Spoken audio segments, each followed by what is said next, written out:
నమస్కారం TCN news కి స్వాగతం ముందుగా ముఖ్యాంశాలు ప్రభుత్వం చేపట్టిన అభివృద్ధి పనులను త్వరితగతిన పూర్తి చేయాలి పాలకులలో అధికారులను ఆదేశించిన రాష్ట్ర మంత్రి డాక్టర్ రామానాయుడు భీమవరం వినాయక చవితి ఉత్సవాల అఖండ అన్న సమారాధనను ప్రారంభించిన ఎమ్మెల్యే పులపర్తి పర్యవేక్షించిన ఆలయ సహాయ కమిషనర్ నగేష్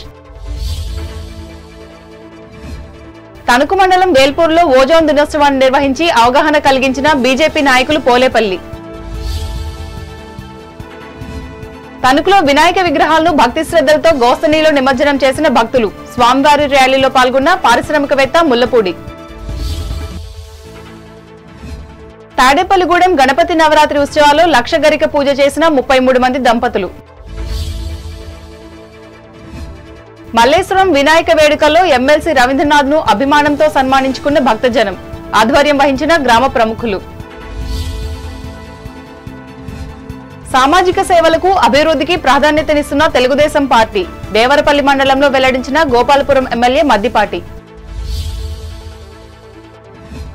అమలాపురంలోని ఒక ఇంటిలో సంభవించిన బాణసంచా పేలుడు 14 మందికి తీవ్ర గాయాలు రాజోలులో భారీ ఊరేగింపులతో ఆరంభమైన గణేష్ నిమజ్జన ఉత్సవాలు కొబ్బరికాయ కొట్టి నిమజ్జనానికి శ్రీకారం చుట్టిన ఎమ్మెల్యే వరప్రసాద్ కేంద్రం మంజూరు చేసిన నిధులతో పునః ప్రారంభించనున్న పోలవరం ప్రాజెక్టు పనులు ఏలూరులో ప్రకటించిన పార్లమెంట్ సభ్యులు మహేష్ కుమార్ నియోజకవర్గంలోని అభివృద్ధి పనులను త్వరితగతిన పూర్తి చేయాలని రాష్ట్ర జలవనరుల అభివృద్ధి శాఖ మంత్రి డాక్టర్ నిమ్మల రామానాయుడు అధికారులను ఆదేశించారు పాలకొల్లు పట్టణంలో 100 పడకల ప్రభుత్వ ఆసుపత్రి బొండాడ వెంకటరాజు గుప్తా ఎన్టీఆర్ కళాక్షేత్రం రామగుండం పార్కు శంభుని చెరువు తదితర అభివృద్ధి పనులను సోమవారం ఆయన పరిశీలించి అనంతరం మీడియాతో మాట్లాడారు చంద్రబాబు గతంలో ముఖ్యమంత్రిగా పనిచేసిన సమయంలో రాష్ట్రం ఎంతో అభివృద్ధి చెందిందని గుర్తు చేశారు ప్రస్తుతం కూడా అదే లక్ష్యంతో ఆయన పనిచేస్తున్నట్లు చెప్పారు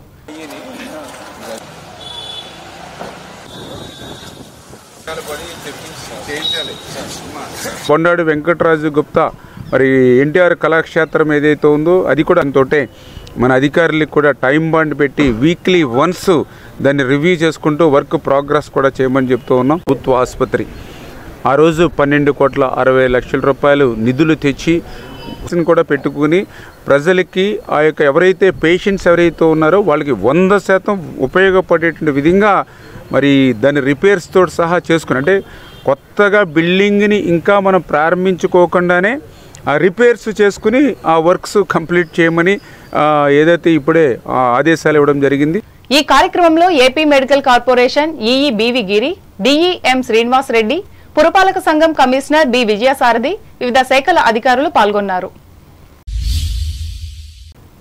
వినాయక చవితి నవరాత్రి ఉత్సవాల్లో భాగంగా భీమవరం ఇలవేల్పు శ్రీ మావుల్లమ్మ అమ్మవారి దేవస్థానం ప్రాంగణంలో వేంచేసి ఉన్న శ్రీ విఘ్నేశ్వర స్వామివారి అఖండ అన్న సమారాధన కార్యక్రమాన్ని ఈ నియోజకవర్గ ఎమ్మెల్యే పులపర్తి రామాంజనేయులు సోమవారం ప్రారంభించారు ముందుగా ఆలయ ప్రధాన అర్చకులు మద్దిరాల మల్లికార్జున శర్మ పూజా కార్యక్రమాలను నిర్వహించారు ఈ సందర్భంగా ఆయన మాట్లాడుతూ ప్రతి ఏడాది మావుల్లమ్మ అమ్మవారి ఉత్సవాలతో పాటు గణపతి నవరాత్రులను దేవస్థానం అత్యంత వైభవంగా నిర్వహిస్తున్నారన్నారు ఈ కార్యక్రమంలో ఆలయ సహాయ కమిషనర్ బుద్ధ మహాలక్ష్మి నాగేష్ పాల్గొన్నారు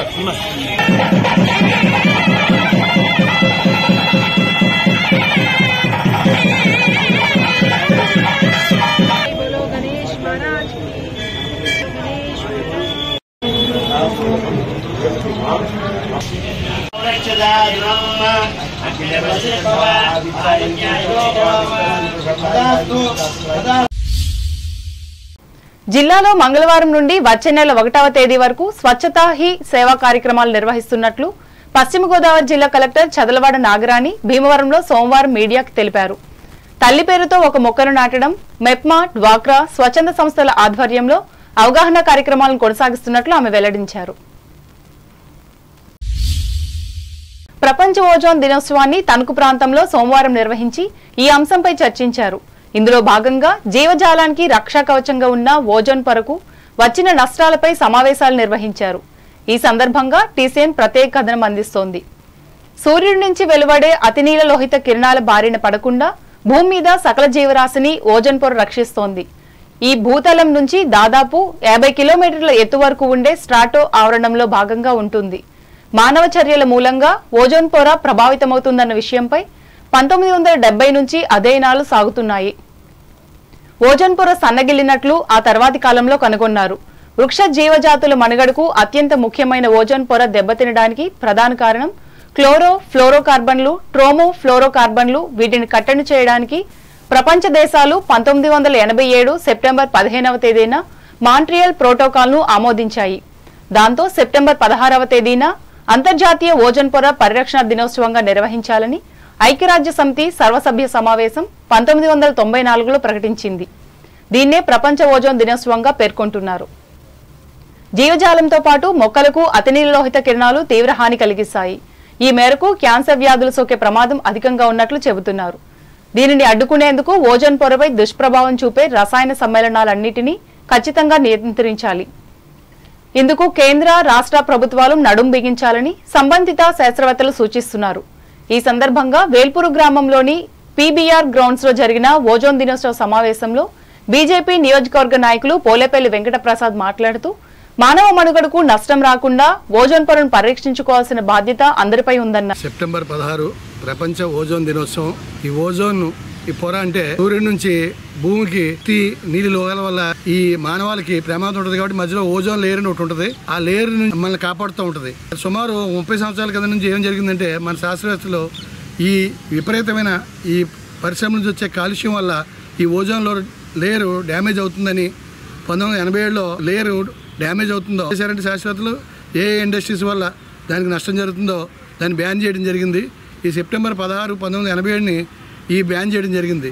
ఈ రోజునే 1990 నుంచి కూడా ఐక్యరాజ్య సమితి మనకి ఓజోన్ డేగా ప్రకటించడం జరిగింది.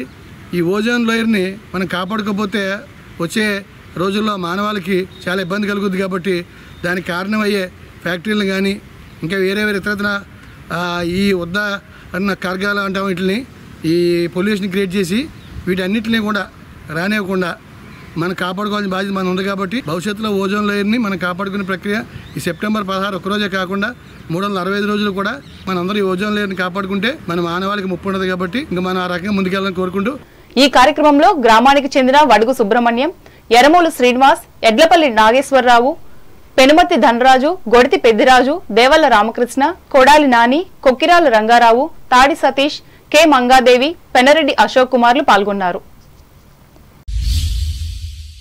తణుకు పట్టణంలో 9 రోజుల పాటు నిర్వహించిన వినాయక చవితి ఉత్సవాలను సోమవారంతో ముగించి ఈ వినాయకుడిని ఊరేగించి గోసని నదిలో వేరువేరుగా నిమజ్జనం చేసి భక్తిని చాటుకున్నారు. ఇందులో భాగంగా ముల్లపూడి తిమ్మరాజు స్మారక గ్రంథాలయంలో ప్రతిరోజు నిర్వహించిన నవరాత్రుల పూజా కార్యక్రమాలను పూర్తి చేసుకుని వినాయక విగ్రహంతో పట్టణంలోని ప్రధాన వీధుల గుండా పర్యటించి నిమజ్జనం చేశారు.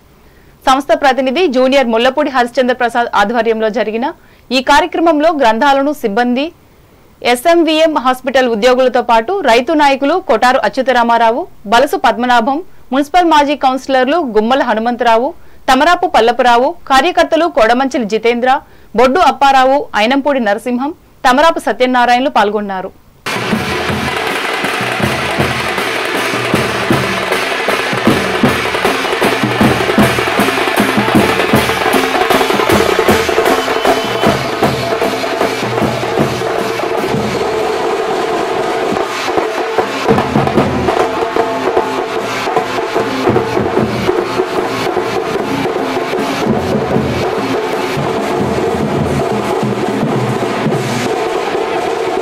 ఇదిలా ఉండగా 7వ వార్డు పరిధిలోని ఎన్జీఓస్ కాలనీలో ఏర్పడిన వరసిద్ధి వినాయక చవితి ఉత్సవం కమిటీ ఆధ్వర్యంలో కూడా స్వామివారిని ఉండ్రాజవరం జంక్షన్ మీదుగా పలు వీధుల్లో ఊరగి గోసనిలో నిమజ్జనం చేశారు.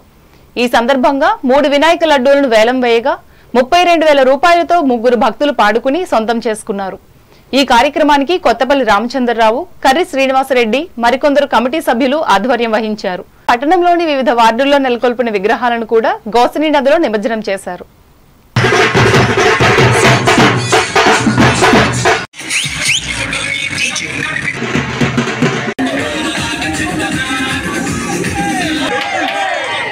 their shoes on.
మళ్ళీ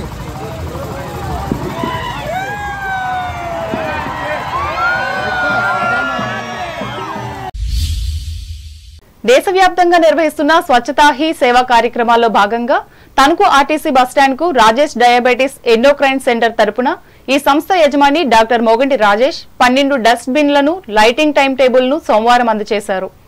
ఈ సందర్భంగా డిపో మేనేజర్ సప్ప గిరిధర్ కుమార్ దాతను అభినందించారు. ఈ కార్యక్రమంలో కార్మిక నాయకులు ములగాల వెంకటరత్నం, తగరంపూడి వెంకట శ్రీనివాస్, డిఎంఈ షేక్ లాలు పాల్గొన్నారు.